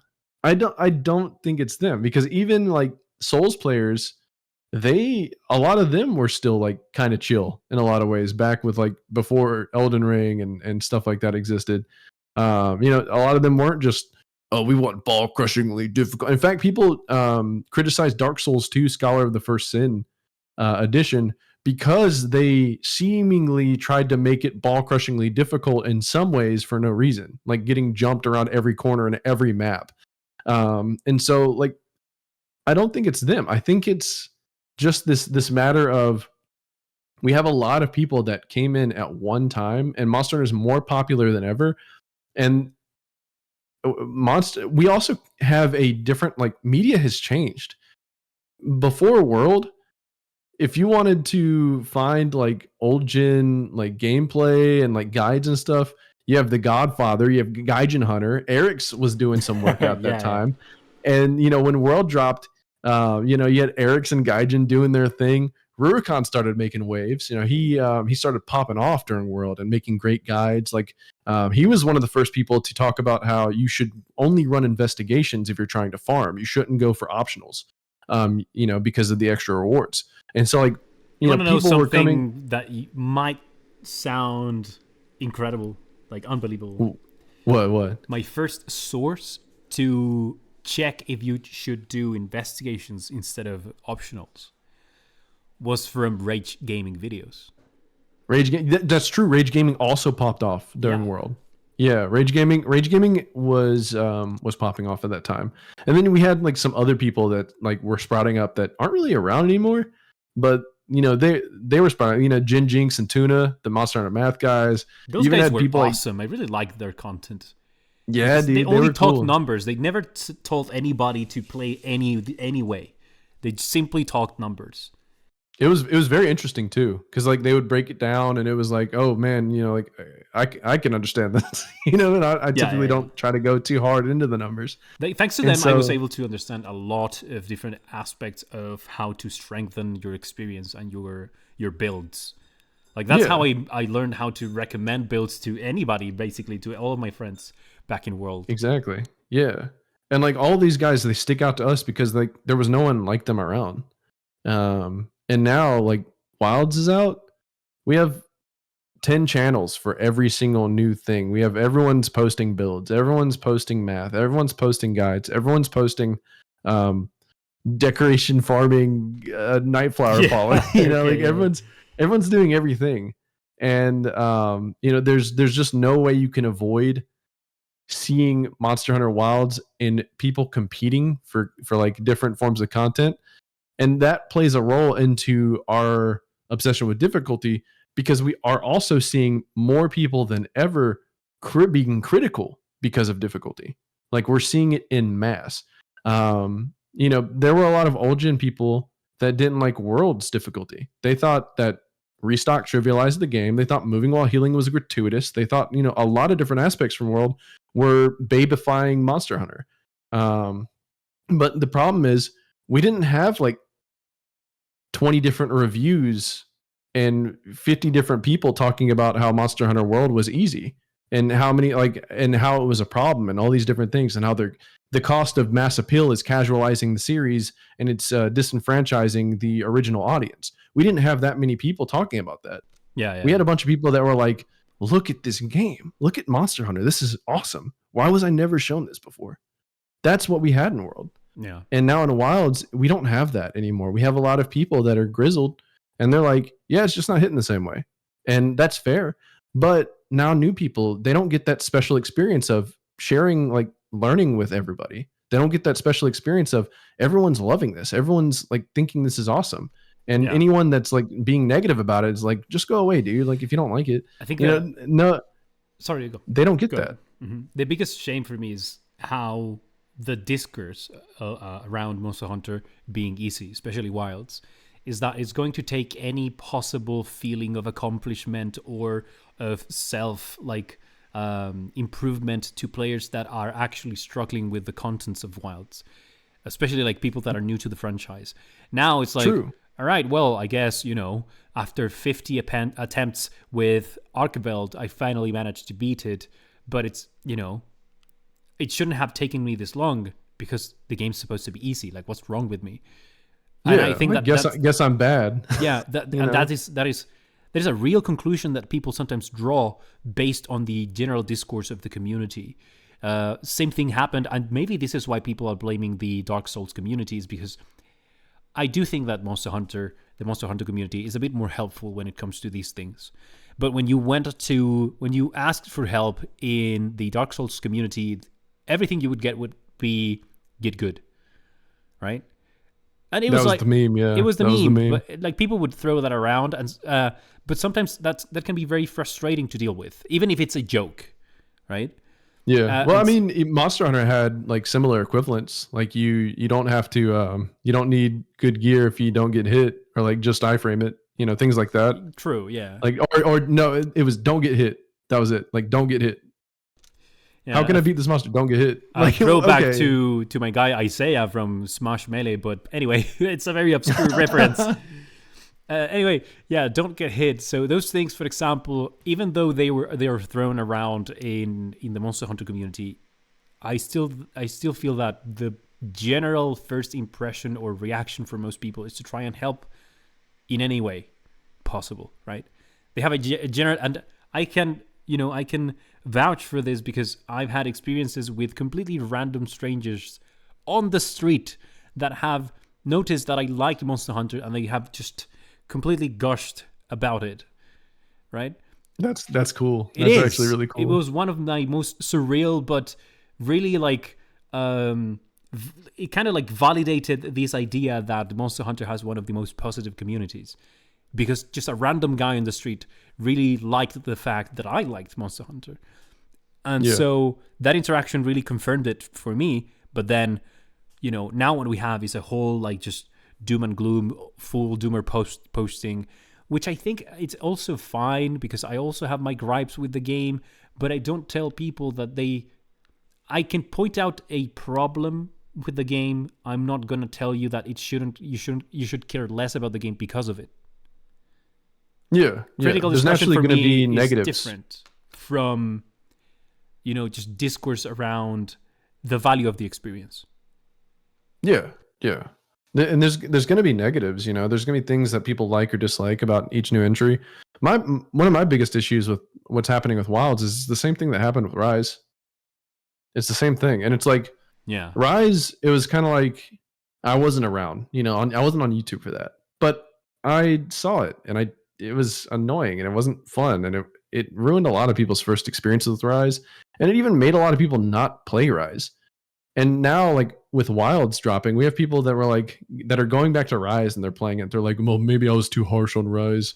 I actually like it. Yeah. And it's like, same thing's going to happen with Wilds whenever it's completed and title updates are out and the next entry comes out and the cycle continues. But the fact that all these like talking points, all this rhetoric, it's the same as what happened with Rise, and it's not fun, and it's changed the mindset of a lot It's of people tired coming. also. And yeah, and like you said, it invalidates new player experiences. My buddy, Okay. that constantly failed against low rank Jin Dahad because the Nova, and he was getting SOS hunters in, and they were all like carding as well. He felt like a jackass because of people like constantly talking about how the game is just so infantilized and so Yeah. easy, and like there's no walls, there's no issues, there's no problem you can sleepwalk through, there's nothing to stop you. Something stopped him, and it didn't get him down too much, but it kind of like soured him. He didn't have anyone to celebrate getting stopped with because everyone was like being quiet. Nobody wanted to admit they were getting stopped. I feel like And it's so part of the conversation now. It's like you don't want to have the wrong opinion, and you don't want to admit that the game might be difficult for you because it's supposed to be easy. yeah, like the Anjanath wall. It was a real wall for new players coming into World. There were people like not many people. It wasn't like so many people like just getting absolutely decimated, but there were a subset of the community that got destroyed by Anjanath. Just like there are some people that are getting destroyed by Uthduna or Jin Dahad now, and just Yeah. like in Rise when people are getting destroyed by low rank Kezu. or high rank Mizu. I mean, low rank Kezu's legendary because of how it made that Bloodborne speedrunner rage quit. You know, so I did know about that. That sounds great. yeah, dude, it's so funny. It's so funny. He's like, if people that like this game like bad games, he rage quit. And the dude speedruns Bloodborne. You know, like the dude's not like unfamiliar with action combat. So like my buddy just he didn't have any videos on YouTube that were like the low rank the Anjanath experience or something, or like Video Game Donkey posting Monster Hunter video that has like millions of views at this point, and most of it is him running away from Anjanath and getting beat up by Anjanath. Like he doesn't have that experience where someone's like the Jinda Hot experience, and it's just like a nice cut of like a whole bunch of multiplayer hunters just getting destroyed over and over again by the Novas or getting sniped by the beam from across the map. Like he doesn't have that experience. He doesn't get the same experience that I did whenever I was playing World in 2018, and that makes me sad. It's a bit unfortunate. I do feel for newer players, because I don't think that we shouldn't have general expectations that people should be like extremely good at games just in general. It's not fair. Not everybody's looking for that either. Yeah. And that's that's the unfortunate byproduct of us growing as a community on media and in social media. Yeah. And like as a series. Because I don't think we'll ever have as many people come in that are new to the franchise or having to relearn the franchise as we did with World. I don't think it's ever going to happen again, because now it's popular. Now people are playing it, and people that have already played World or people that have already played Rise, they're already going to be playing the next one too. And so like it leaves less room for new players to come in and be the majority. In World, it was the majority. Not so much anymore. Yeah. Well, there's something interesting that I've seen about your content, and it's the way that you research the devs' decision making in the design of the game. And so one of the things that has caught my attention is how I think in some of your videos, you have mentioned that the Monster Hunter devs think quite differently from the players' expectations of the game. So what is your view on what the players want when it comes to the game design? Yes. Okay. Have you ever heard the phrase, given the chance, people will optimize the fun out of a game? Many times. I come from World of Warcraft. What do you mean? Oh, hell yeah. Okay. Yeah, so you understand. Monster Hunter is no different. And the thing about these developers is they make these systems, they make these different things, and they have a certain experience in mind, right? So Monster Hunter, if difficulty and ball crushing torture and like super indie game challenges were the most important part of the game, the majority of the roster wouldn't be little baby monsters. And that was the same for World. It was the same for Rise. Like, why do we have Great Jagras, Great Gyros, Zitiyaku? Like, why do we have 3 different like baby monsters present, and they're still like scattered across the story? Like, why do we have like so many of them? We almost have as many baby like little guys as we do elder dragons in Monster Hunter World. Right. Whenever it dropped. Yeah. You know, like things that we're not going to be farming in game, things that aren't going to incentivize anything, things that gear is going to be bullshit.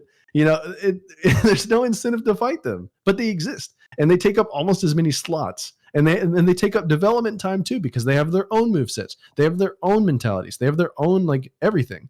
And so, you know, they put these resources into different directions, and they don't put the majority of the resources into building a end game like challenge circuit. They put the majority of the resources into a progressive difficulty loop where you're fighting little babies, and then you're fighting some like bigger ones, and then you're fighting some bigger ones, and then you end up fighting like super crazy elder dragons, or in this case the like flagship and Gormagala, the demi elder.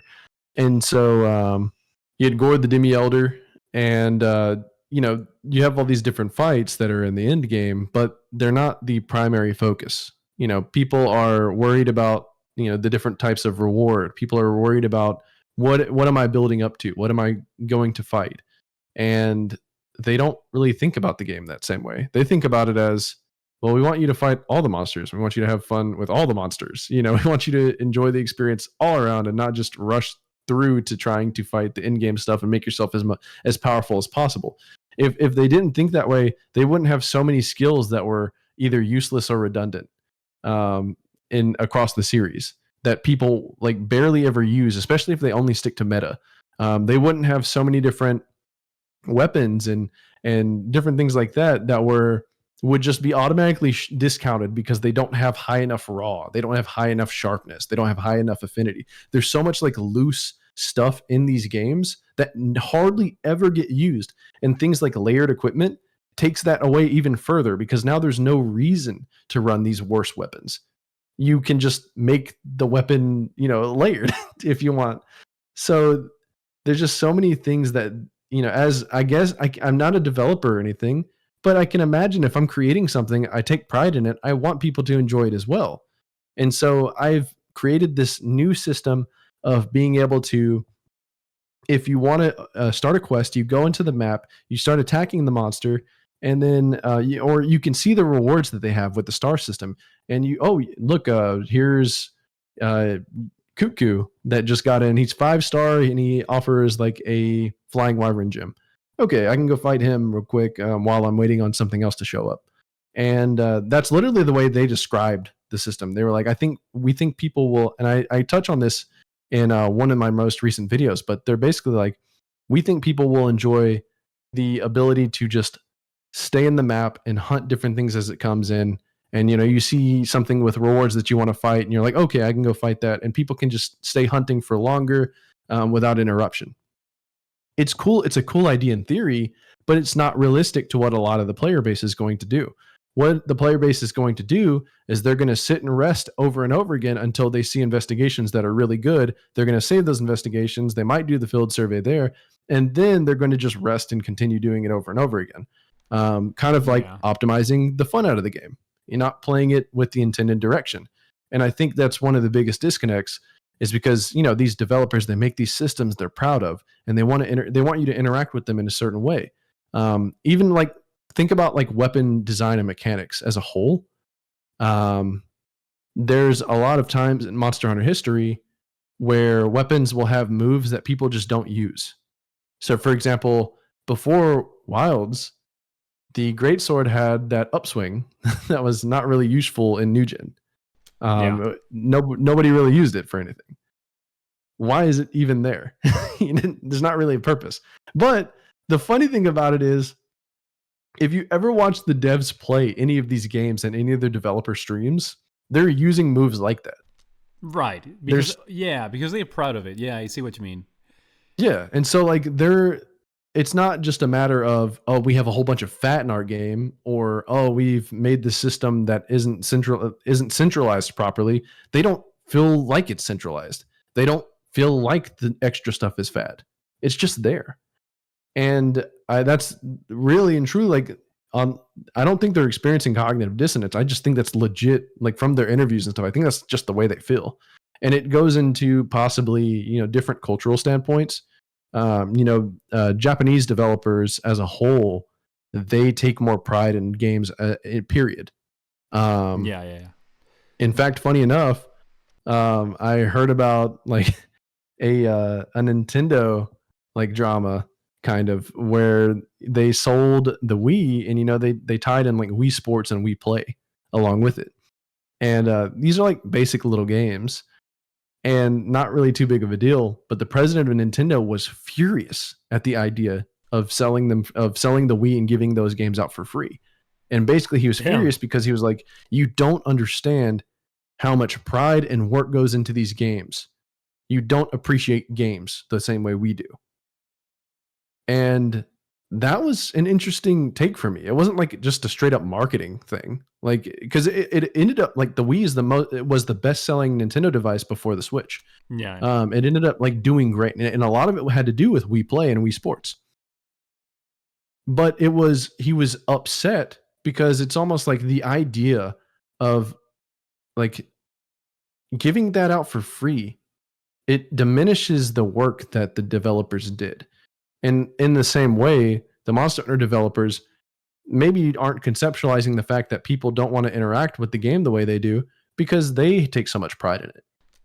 You know, like maybe they just view the game differently, and it's different because it is their baby. It's not our baby. We're just here to play it, you know? And so we think about it differently. I think that happens all the time, to be honest, in game development. Yeah, you'll see so many design choices. Yeah, one thing that I guess was interesting is that we here in the West apparently were more interested in having hit stop. We like that game feel of having hit stop, and over there in the West apparently they didn't quite like it so much, and so we kind of like complained that the hit stop was gone, and so they added it back. But then now Western players, I think, are not very happy with that. So, and I Wait, do you mean that, Eastern players? Actually, yeah.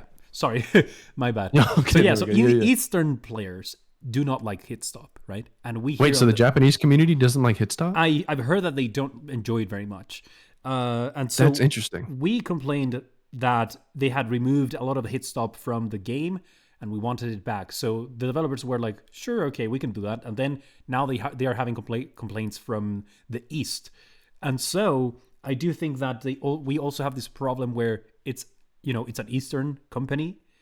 They want to primarily satisfy the people that have basically, I suppose, that have basically carried the franchise all this time, which would be the Japanese audience. Right? Yeah. Well, I think a lot of what they want to do is they do want to appeal to the Japanese audience, but they do want to keep that Western market afloat. For sure. Because that was the whole goal of World, was to reach that international spark. And they hit it. They hit the nail on the head.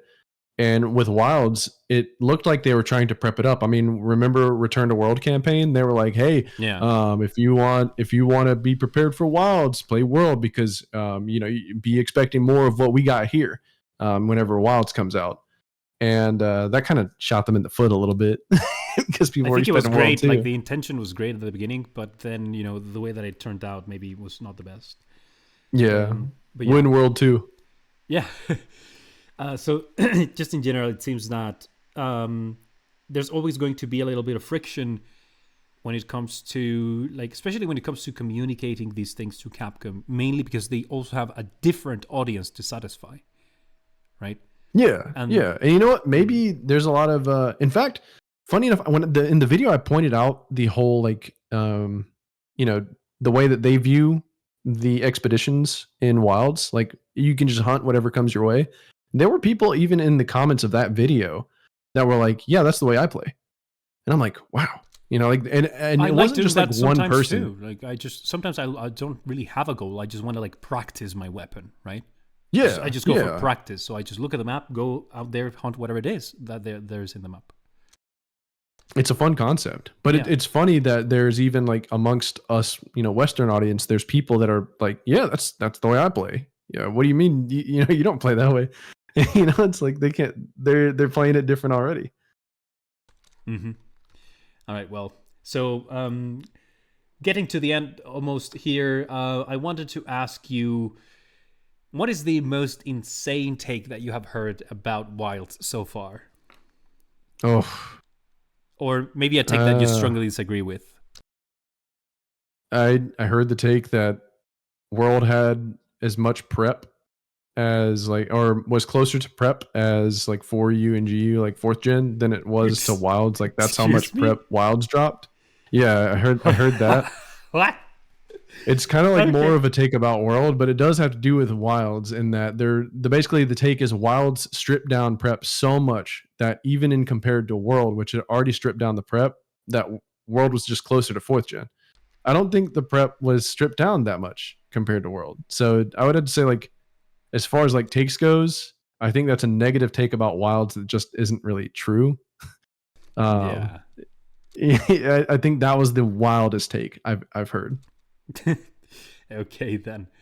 And then about your content, is there anything that you offer to the Monster Hunter community that you think should be more valued?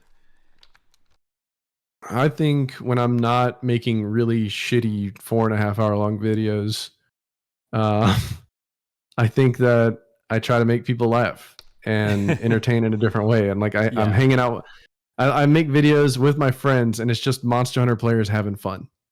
And I think I think we need more of that on YouTube. I would love to see more like not just not just positivity, but just being comfortable with Monster Hunter, just existing with Yeah. Monster Hunter and having fun with it. Mm-hmm. I can see that, yeah.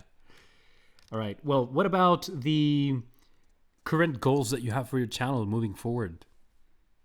Current goals, um, dude, to be honest, I don't know. I wasn't expecting to blow up in any way, and like while I was like steadily building even before this last vid, I wasn't expecting anything like this. I never imagined I'd be in this position. Um, it's insane to me. I honestly don't know what the future of my channel is. I just want to go back to making more fun stuff. And if people like that and more people sub and more people like that as well, then I guess I'll see channel growth. If they don't, well, yeah, I don't know what I'll do. But maybe just keep making fun stuff. I don't know. Yeah, pretty much. Great. Okay. Anything that you would like to say to the community? Thank you. Thank you for watching my videos. Thank you for all of the people that are very positive and kind to me. Thank you for the people that express care for me. Thank you to everyone that, like, whether you agree or disagree with me, you respectfully conversate with me, or you, just anything like that. I'm just very thankful for you. To anyone that like doesn't like me, I guess that's okay. Not everyone's gonna like you. So keep doing you. But other than that, everyone, thank you. For giving me a chance and watching my stuff. Awesome.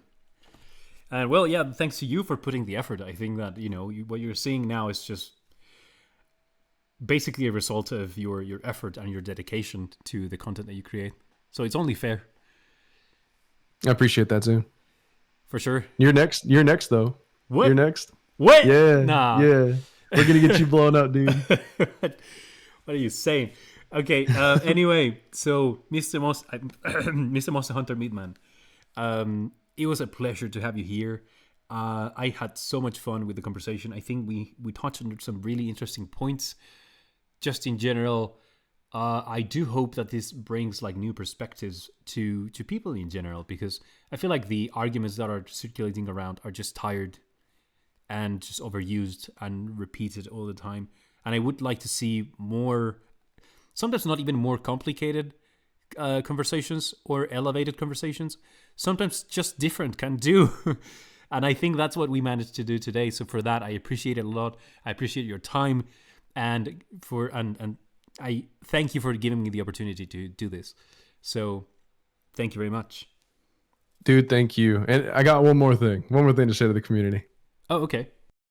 First off, shout out to my boy Monster Hunter for pointing Zune my way. You're the GOAT, man. True. I appreciate you.